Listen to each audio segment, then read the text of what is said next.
were you have did you ever have a chance to meet someone who was way more advanced, and if you had some kind of revelation after meeting Yes. someone? You meet them. You meet quite a few of them. The spirit guides. They teach you different things. So, for example, I've had experiences in which they are teaching me different ways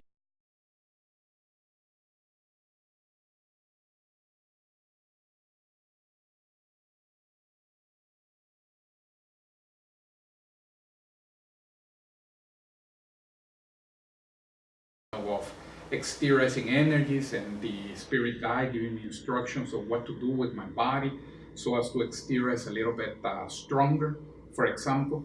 Now, usually they tend to be very, I'm going to say, maybe practical might be the better word, in the sense that most of them normally don't don't go too much into heavy philosophy or into a lot of philosophy, but they are much more practical, and then you learn more almost like by doing. So, for example, you leave the body, you see one of them, or you realize that you're in an out-of-body experience in which you are trying to help other people, and then you see the way they conduct themselves, how they are very interested in helping that group of individuals in that projection, how they are very patient, how they are very welcoming with those individuals, even though you here might think, might have a different perspective of that.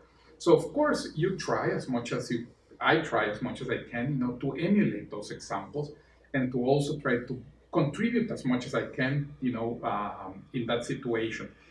But they usually don't go into trying to tell you what to think. Like, look, we should be like this because of A, B, C, D. Normally they don't. So it's almost as if the lesson is a lot more in the practice, in the doing, so to speak. Yeah. But obviously you catch on very quickly and you realize, for example, one of the characteristics that you realize about the spirit guides is they are trying to help, they're trying to assist, they're trying to contribute. So we start thinking. So, and you realize the more evolved, the more developed the being, the more they are trying to help. So then you start to think, okay, so if that is the case, sometimes many of our philosophies or ideologies of let me try to accumulate more for myself, or let me try to build my business to the point that it becomes a monopoly, and I have everything. Is that the right philosophy?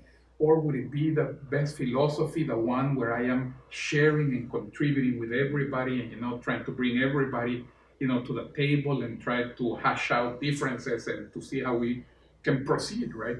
So you get those lessons, from them again in the practice. Very rarely are they, philosophical, and well, not philosophical, but very rarely are they the kind that are going to tell you what to do. They don't. They actually, because there is something interesting about these beings, they respect our free will a lot. So it's almost as if they are saying, and sometimes they communicate this, but also with their actions. Sometimes they're saying, I respect the right that you have to make a mistake and to try to figure it out the best way you can. They don't judge it. They don't judge it. So obviously, or they don't discriminate against. It's almost looks like a parent, that the kid is doing the homework, of math, and if the kid gets a couple of problems wrong, the parent is not going to be upset, or is not going to, well, he shouldn't punish them, or send them to bed without dinner. No, what usually would be the most constructive thing would be to sit down with the kid and to show them how to do again the problems of math. But it's okay if he makes mistakes once, 7 times, 10 times, because that's how he'll learn.